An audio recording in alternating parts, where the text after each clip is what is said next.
kwa takriban hizi siku 10 zote ambazo vijana wameshikiliwa hawajafikishwa mahakamani.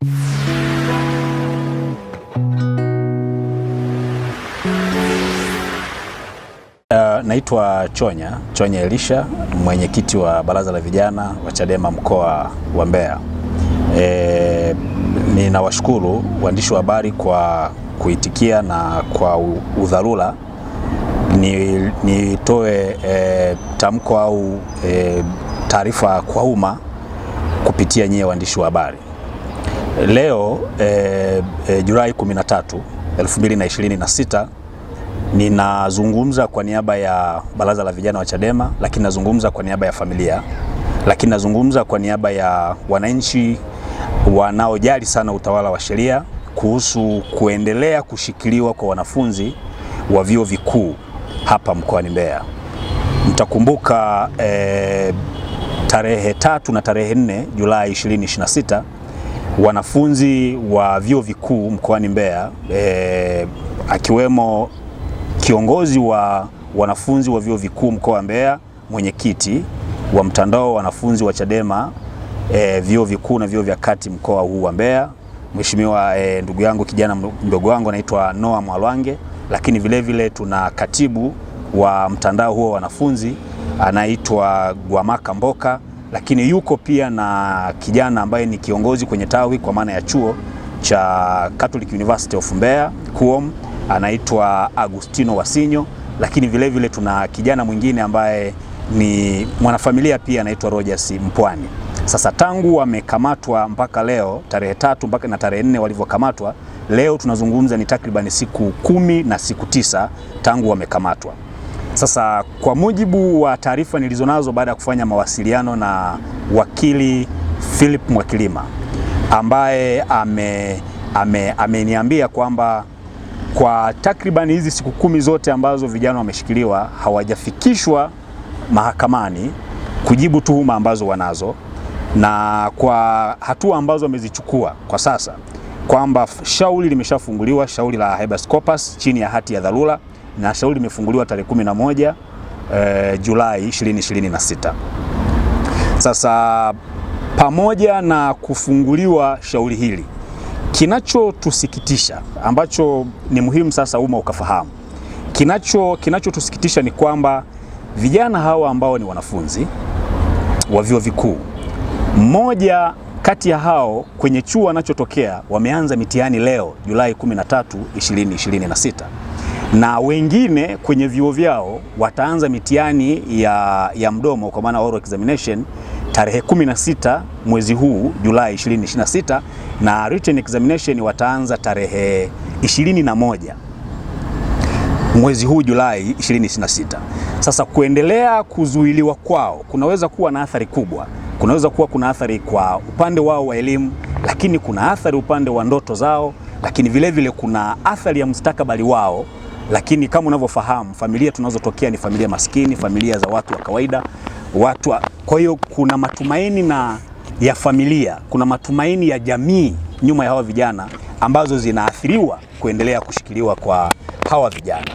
Sasa tunatambua na kuheshimu sana wajibu wa Jeshi la Polisi kufanya uchunguzi wa makosa ya jinai, na tunafahamu na kwamba mamlaka hayo yanapaswa kutekelezwa kwa kuzingatia katiba na sheria za nchi pamoja na haki za msingi za kila mtuhumiwa pale anapokuwa ametuhumiwa. Sasa tunafahamu misingi ya kikatiba kuhusu haki ya mtu anayetuhumiwa, haki ya kusikilizwa, haki ya kufikishwa mahakamani ili kama anatuhumiwa kwa kosa analotuhumiwa kutenda, ikiwa ametenda akasikilizwe, sheria ya mwenendo wa makosa ya jinai na sheria zingine za haki za msingi za binadamu na mambo mengine tunafahamu. Sasa kwa msingi huo, napenda kutoa wito kwa taasisi zote zinazohusika kuhakikisha sheria inafuatwa kwa usawa na haki za msingi za wananchi zinalindwa, ikiwemo haki za hawa vijana ambao nimewasema, ambao wanashikiliwa sasa kwa takriban siku 9 mpaka 10. Wanashikiliwa chini ya Jeshi la Polisi, wako kizuizini mahabusu, hawafikishwi mahakamani kinyume na sheria inavyotaka, sheria ya kuwashikilia watuhumiwa. Tunafahamu sheria inataka yasizidi masaa 48, wao wamefikishwa mahakamani wakajibu tuhuma kama wanazo. Sasa napenda kutoa wito mosi, na tunalitaka jeshi la polisi mkoa huu wa Mbeya, endapo hakuna msingi wa kisheria wa kuendelea kuwashikilia, liwaachie mara moja bila masharti yoyote, ili warejee kuendelea na masomo hawa vijana, na hasa katika hiki kipindi ambacho ni kipindi mahususi na muhimu, kipindi cha mitihani ya mwisho wa mwaka, mitihani inayokwenda kuamua ndoto zao, kuamua hatima zao, kuamua matumaini ya familia zao. Jambo la kwanza. Jambo la pili, endapo kuna ushahidi unaounga mkono tuhuma ambazo polisi wanawatuhumu na kuwashikilia nazo, tunalitaka jeshi la polisi liwafikishe mahakamani bila kuendelea kuchelewesha, ili sheria ichukue mkondo wake na wapate haki ya kusikilizwa, ili kama wanakosa mahakama ikaamue. Kuendelea kuwashikilia ni sawasawa na kwamba jeshi la polisi limekwisha kuamua kwamba hawa wana makosa, wanastahili kuendelea kukaa ndani. Huo sio utaratibu wa sheria. La tatu, kwa heshima na unyenyekevu mkubwa sana, tunaiomba mahakama, kwa kuzingatia kwamba shauri la habeas corpus ambalo limefunguliwa limeshasajiliwa chini ya hati ya dharura tangu tarehe 11, na kwenye hiyo application imeeleza wazi, kwa taarifa alizonieleza wakili Philip Mwakilima, limeeleza wazi mazingira ya unyeti wa udharura, kwamba leo tarehe 13 na ndani ya wiki hili tarehe 16 kuelekea tarehe 21 wiki lijalo, vijana wapo kwenye mitihani. Udharura huo, kwa heshima kubwa sana, tunaiomba mahakama, kwa kuzingatia kwamba shauri limefunguliwa chini ya hati ya dharura, na kwa kuzingatia athari zinazoweza kujitokeza kwa vijana hawa, ikiwemo masuala ya elimu na haki zao kwa ujumla, mahakama ipange jaji au hakimu wa kusikiliza hilo shauri haraka iwezekanavyo, ili mahakama ikaamue kwamba ni kweli ni sahihi kwa tuhuma wanazotuhumiwa nazo, ama si sahihi, au vinginevyo kwa kadri mahakama itakavyoona inafaa. Sasa ni wito wetu, ni wito wangu kama kwa niaba ya Baraza la Vijana wa Chadema mkoa wa Mbeya, kwamba ni muhimu mahakama ikajitenga na hiki kinachoendelea kufanywa na jeshi la polisi. Jeshi la polisi limekwisha kuwashikilia kwa zaidi ya siku 9 sasa, bila kuwafikisha mahakamani wakajibu tuhuma kama wanazo. Lakini kama haitoshi, mahakama tangu kesi imefailiwa tarehe 11 chini ya hati ya dharura, kwa maelezo hayo ambayo yametolewa kwenye faili lenyewe, kitendo mpaka leo jaji hajapangwa kusikiliza kesi, ili huyo jaji apange muda wa kuisikiliza hiyo shauri. Ni muhimu sana, muhimili wa mahakama ni muhimu ukalinda heshima, na ni muhimu ukajitenga na haya yanayoendelea na jeshi la polisi, na ni muhimu ile imani ya wananchi juu ya mihimili ya dola, ikiwemo muhimili muhimu wa mahakama, ikaweza kulindwa kwa wivu mkubwa. Kwa hiyo ni wito wangu kwa mahakama kuhakikisha kwamba inatekeleza hilo hitaji kwa wakati, ili haki ya hawa vijana ipatikane na ionekane inatendeka kwa wakati. Na huo ndio wito wetu, na tunasisitiza kuwa utawala wa sheria unahitaji haki kutendeka kwa wakati na kuonekana inatendeka. Sasa tunatoa wito kwa mamlaka zote zinazohusika kutekeleza wajibu wao, wajibu wa kuzingatia katiba, wajibu wa kuzingatia sheria za nchi na misingi ya haki, ili kulinda imani ya wananchi katika taasisi za dola, kuhakikisha haki za kila Mtanzania, kila mtu ikiwemo anayetuhumiwa, haki zake zinalindwa, zinahifadhiwa na kuheshimiwa. Asanteni sana kwa kunisikiliza. Asante. Katika hili shauri la hati ya dharura mnawashtaki watu gani na gani? Nashukuru sana. Kwenye hii shauri ambalo wakili Philip Mwakilima amelifungua, wanaodaiwa kwamba wanapaswa kujibu kwa nini wanaendelea kuwashikilia. Mmoja anaitwa Patrobas Katambi, huyu ambaye anayeitwa waziri wa mambo ya ndani. Lakini wa pili anaitwa mnasema ni mkuu wa jeshi la polisi IGP. Lakini mwingine anaitwa RPC, mkuu wa jeshi la polisi mkoa wa Mbeya. Lakini mwingine mnasema ni Regional Crime Officer RCO wa mkoa wa Mbeya. Lakini mwingine ni mkuu wa polisi wilaya ya Mbeya mjini OCD. Lakini na mkuu wa kituo ambacho wanashikiliwa hao vijana, ambaye anaitwa OCS officer, nasema ni officer nini, mnasema Officer Commanding Police Station, OCS. Hao ndio ambao wanadaiwa wanapaswa wafike mahakamani pale mahakama itakapowaita, wakajibu kwa nini wanawashikilia, kwa nini wanaendelea kuwashikilia kwa muda wote huu bila kuwafikisha mahakamani kinyume na sheria. Na mlipofuatilia, mliambiwa ni lini ambayo mtapangiwa sasa rasmi jaji na kwa ajili kesi ianze kusikilizwa? Kwa utaratibu anayeweza kupanga lini, hiyo ni mahakama wenyewe. Utaratibu wa kufanya maombi au kufungua mashauri yanafanyika kwa njia online. Sasa shauri likisha kupokelewa, ni wajibu na kazi ya mahakama yenyewe kupanga jaji, ili huyo jaji aje aseme lini mnaitwa muende mkasikilizwe. Sasa kwa sasa, kama nilivyosema mwanzo kwamba shauri limekwisha kupokelewa na kusajiliwa, lakini bahati mbaya ni kwamba bado jaji hajapangwa, ili huyo jaji akishapangwa awaite hawa wanaodaiwa pamoja na wadai, ili wafike mbele ya mahakama, mahakama ikaone ni sahihi kuendelea kuwashikilia ama sio sahihi, ni sahihi hayo wanaotendewa ama sio sahihi. Hali za vijana sasa zikoje huko kituoni mkienda kuwatembelea? Kwa vyote vile, pamoja na kwamba kwa siku kadhaa wanapata mahitaji ya kibinadamu, lakini kwa vyovyote vile hali zao haziko sawasawa, haziwezi kuwa sawa kabla ya kukamatwa kwao. Kumbuka ni vijana wadogo. Katika hao vijana ambao mimi nimewasema, hakuna kijana hata mmoja aliyefikisha au kuvuka umri wa miaka 25. Ni vijana chini ya umri wa miaka 25. Ni vijana ambao wanasoma, wana pursue to their dreams, wanahangaikia ndoto zao.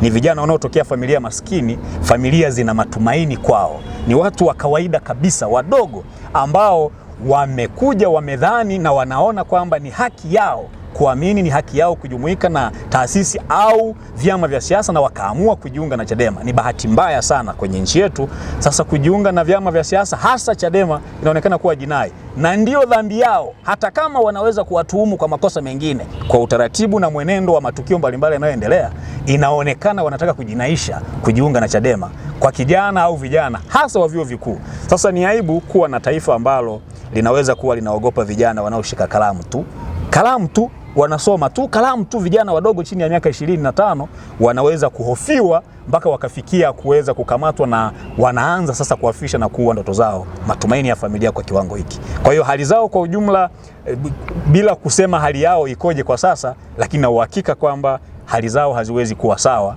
kabla ya kukamatwa kwao, kuwekwa kizuizini. Hatuna uhakika wa moja kwa moja nini wametendewa juu ya hizo tuma ambazo wamepewa. Sasa tutakapofika mahakamani tutajiridhisha. Kuna vikwazo vyote ambavyo mnakutana navyo mkitaka kwenda kuwaona kama ni Chadema labda?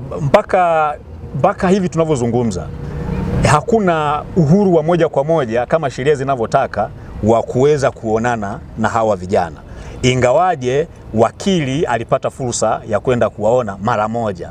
Sasa ingefaa iwe kila siku, kila wakati, kila inapobidi, kama ni asubuhi au mchana au jioni, kwa utaratibu wa kawaida wa kuwaona wanaotuhumiwa, kwa sababu kwa mujibu wa sheria zetu na katiba ya nchi, mtu akituhumiwa sio mkosaji, anatuhumiwa kwamba huenda akawa mkosaji. Lakini kwa utaratibu unaoendelea kupitia kwa vijana hawa, mtu anatuhumiwa, anatendewa na kuchukuliwa kama tayari amekwisha kuwa mkosaji.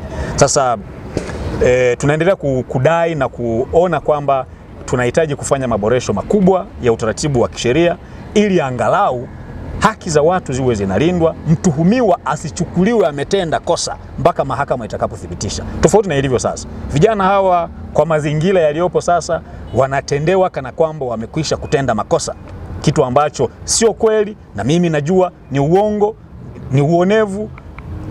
Kwa mazingira haya haiwezi kuwa sawa sawa. Vipi familia zao, labda mkiongea nao, kama wewe ndo mwenyekiti, ndo ambao wako chini ya, tuseme kama ni idara iko chini yako Bavicha, wanaongea nini kuhusu wazazi wao, yani au ndugu zao, wanaongea nini yani kuhusu vijana wao wakiwa kule ndani? Kwa kweli kama mzazi, na kwa kweli mimi nimezungumza na wazazi na walezi wao na ndugu zao kwa nyakati tofauti tofauti. Kwa kweli unaweza ukashindwa kuelewa kwa nini hawa wenzetu huwa wanashindwa angalau kubeba nafasi ya kuwa mzazi. Sijui wenzetu huwa hawana watoto. Mimi nikizungumza na wazazi wao, nikisikiliza maneno yao wanayoongea, pima hisia zao walizonazo juu ya watoto wao, matumaini walio nayo juu ya watoto wao. Wameuza mbuzi, wameuza ardhi, wamewaleta shule kutokea maeneo tofauti tofauti na hapa Mbeya, lakini wengine wametoka Mara, wengine wametoka Morogoro, wengine. Ukizungumza na wazazi wao, matumaini walio nayo kwa watoto wao kwamba wenda wakawa sababu ya kubadilisha maisha yao na hiki wanachotendewa sasa, ambacho kwa vyovyote vile ukimzungumza na mzazi anaona kama ndio ndoto za mtoto wao, ndio ndoto za kijana wao zinazimishwa hapo. Ni watu ambao kwa kweli wana maumivu makali, lakini ni watu ambao pamoja na maumivu wanayopitia wanaelewa hali tulionayopitia kama nchi, hali ya uonevu, hali ya upendeleo, hali ya unyanyasaji ambao tunapitia kwa sababu tu ya imani. Wanaonyesha matumaini kwamba hata kama haki itacheleweshwa itatendeka. Sasa hayo matumaini isingeweza kuwa sababu ya hawa vijana waendelee kushikiliwa. Wazazi wana matumaini hayo kwamba wenda hata vyovyote haki ichelewe itatendeka, haki itashinda, na wanawajua watoto wao hawana tabia za kikorofi, hawajawahi, na hata vioni kwao tulivyofuatilia hakuna hata mmoja kati ya hao wanafunzi aliyewahi kuwa na tuhuma au tetesi zozote za ukorofi zozote. Ni vijana waaminifu, waadilifu, wanaoishi vizuri na vijana wenzao. Sasa wazazi wao wanaomba sana mamlaka zinazohusika muhimu zikachukua nafasi ya wao kama wazazi, waone namna wanavyoweza kuwatendea wale vijana, lakini zaidi sana sheria iheshimiwe, ifuatwe, ili hao vijana haki yao iweze kutendeka, na kama wanaachiwa wasiachiwe kwa masharti yoyote, waachiwe kama vijana huru, vijana waendelee na masomo, waweze kutimiza ndoto zao, na wazazi wanawatarajia sana.